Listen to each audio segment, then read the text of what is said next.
those of you who don't know me, my name's Yan Palmer.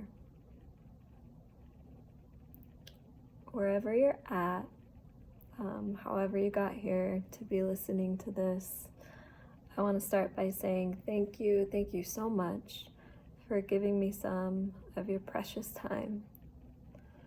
I know it feels like that's what all of us have right now, is so much time to give as the world has stopped, but I think that that's not altogether true. I think that in many ways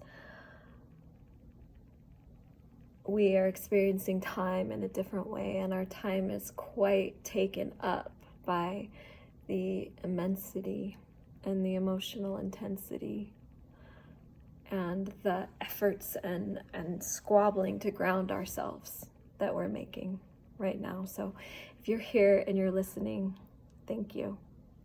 I want to talk to you about why I think that creativity is more important now than ever, why it's always been so important, and it's not in the way that you think. I'm going to try to limit each episode, each little video or recording I make to about 10 minutes, so I'm just going to jump right in. But yeah, in the upcoming episodes, we're going to be talking about two other reasons as to why creativity is so important. And in this episode, we're talking about it specifically and how creativity right now can hold you.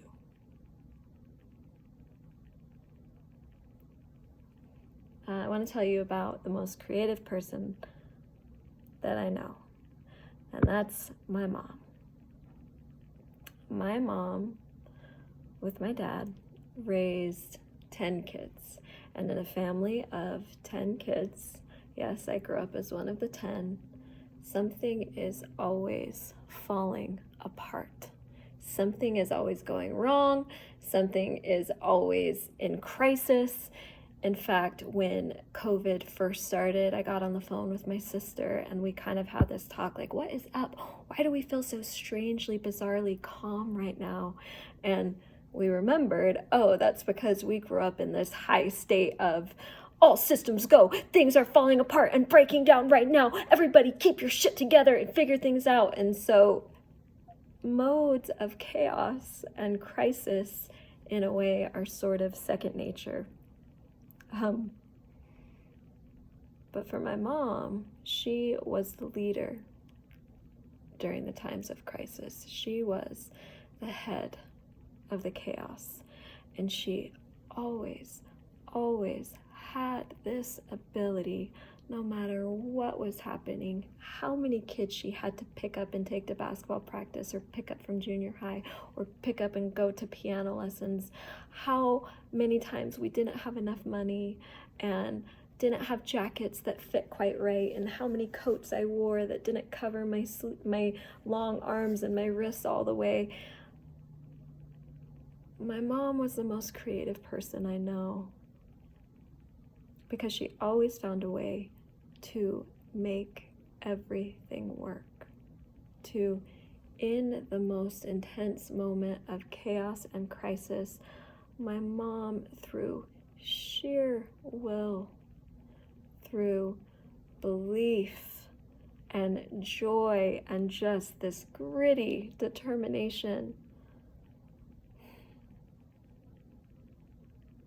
didn't just make things work, but managed to make every single one of us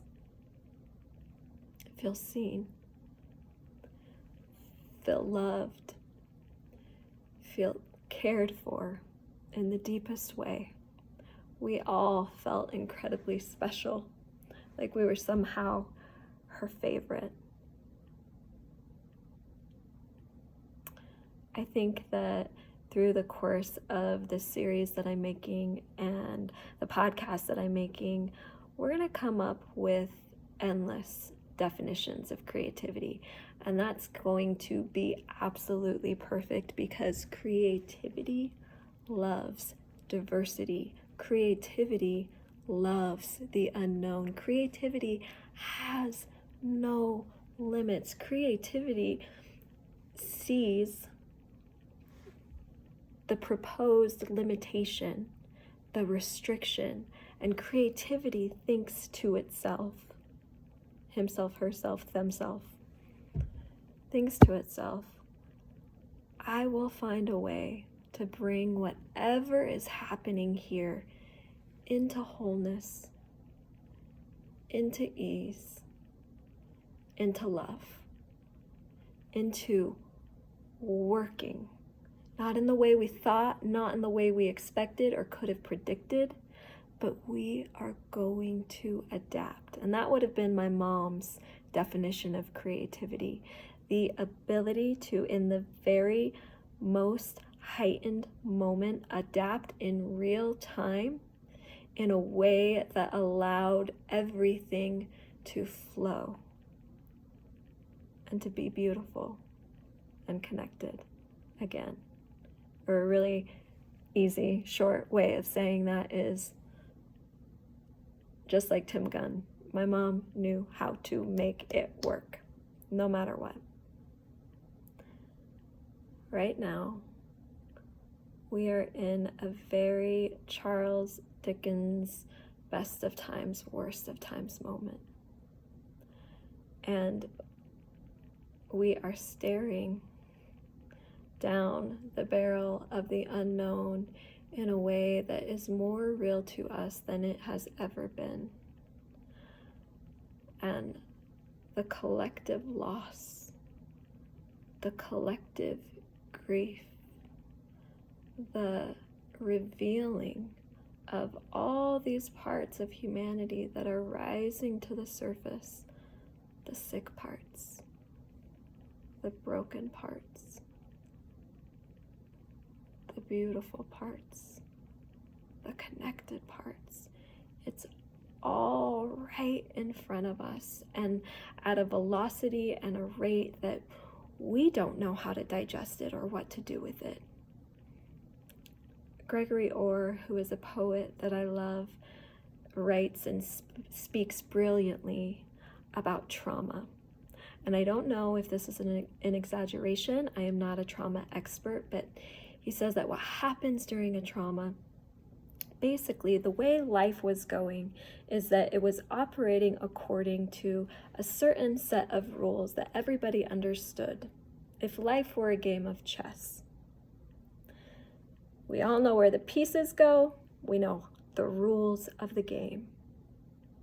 But when a trauma happens, it's like somebody takes their huge arm and wipes all the pieces off the board. And all of a sudden you're looking at the same board, but it is a new game. The pieces must all rearrange. We don't know how to play it. We don't have a story for it. And it feels like complete chaos.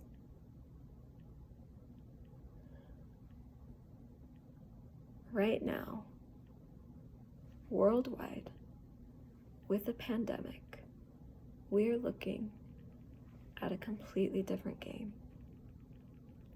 It feels to a lot of us like the sun and the moon and all of the stars in the sky are being rearranged. And not only that, they're in mid-rearranging. It hasn't just shifted to a new game. We're right in the middle of it. And as such, we have to find and dig within our resources and ourselves a way of being right in the middle of this trauma and not running out of steam, not running out of energy, trying to find a way to bring each day into some kind of wholeness, into some kind of presence with love. And I think that creativity, my mom's definition of creativity, that ability to adapt and shift and dance, is the exact skill that is needed right now. I've seen and agreed with, quite frankly, some of the messages that have been floating around out there on the internet and social media about right now, as we grieve, you don't have to do anything. You don't have to create anything. You don't have to produce. And I could not agree more with that sentiment. The creativity that I'm talking about is not to be confused with productivity. That's not what creativity is. It doesn't mean that we are producing some great work or some book or some product that is produced primarily for the means of consumption.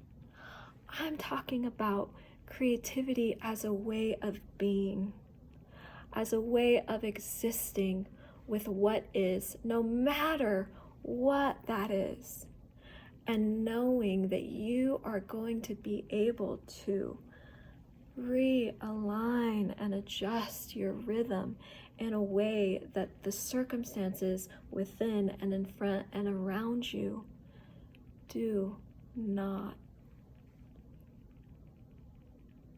smash you. I was going to use the word defeat, but I don't like that language. I don't like languages that put us in language that puts us in terms of enemies or opposing sides. So let's talk about how and why creativity in a time like this, when we're playing a new game, how does it hold us? Well, I've seen the feeling that people are describing. I've seen it described strangely in the same way at least 5 times, and it's the exact way that I've been feeling in response to everything that's going on as well. It is as if my fingers are plugged into an electrical socket, and currents and relentless waves of electricity, of all of it, everything, are just shooting through me as if I have had 1 billion cups of coffee and yet I have not.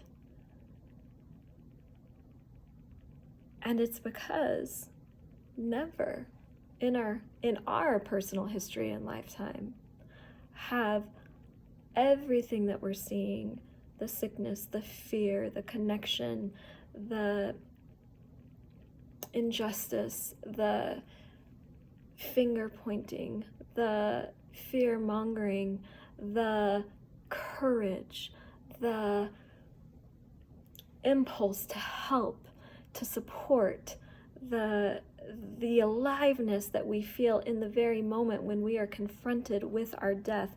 Never has it been so gathered under one name like this, and that name is the coronavirus. Never has that kind of energy been brought into one stream and force, and the way it is charging through us is so big and so intense that it is too much for our bodies, our psyches, our hearts to hold alone. We cannot do this on our own. We need to find additional containers. We need to take refuge in each other as we try to hold this together. And the creative act, what that can do is create an additional container to hold this current. For me, sometimes I just have to set a timer for 5 minutes and I have to write whatever is in my brain. When I'm talking about creative acts, that's the kind of creative act I'm talking about. Not something that is produced to be consumed, but something that is produced to hold and release, especially when we can't hold each other because we're social distancing.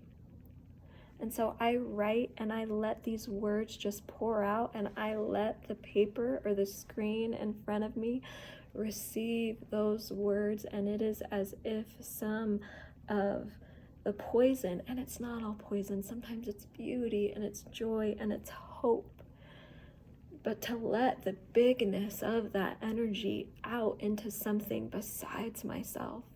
And then when I am able to share that with other people, it's in a way that is an invitation that says, hey, this is how we hold this together. Because I believe we are all creative beings. Our goal right now is to exist and to be present, to be able to handle all of what's being asked of us, which for most of us at some point or many points in the day feels like too much. Creativity, participating in a creative act every day, can let you meet that too muchness. Release some of the energy that you can't hold. And in doing so, starts to weave and connect us together so that what was too much for us alone is somehow holdable and endurable when we keep reaching for each other.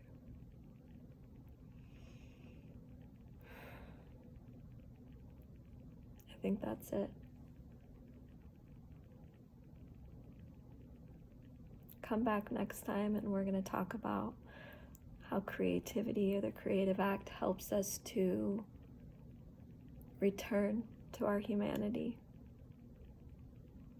And also, after that, helps us remember that we are whole.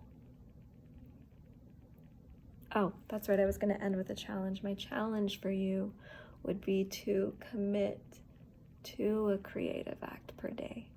The kind of creative acts that I'm talking about are go for a walk if you're one of the privileged, lucky ones who can still leave your house. Open a window if you have one of those. Write nonsense. Watch with absolute profound attention a sunset or a sunrise. Write your feelings about it.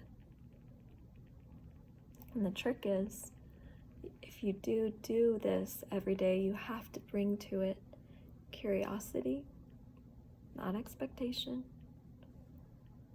compassion for yourself, for everyone around you,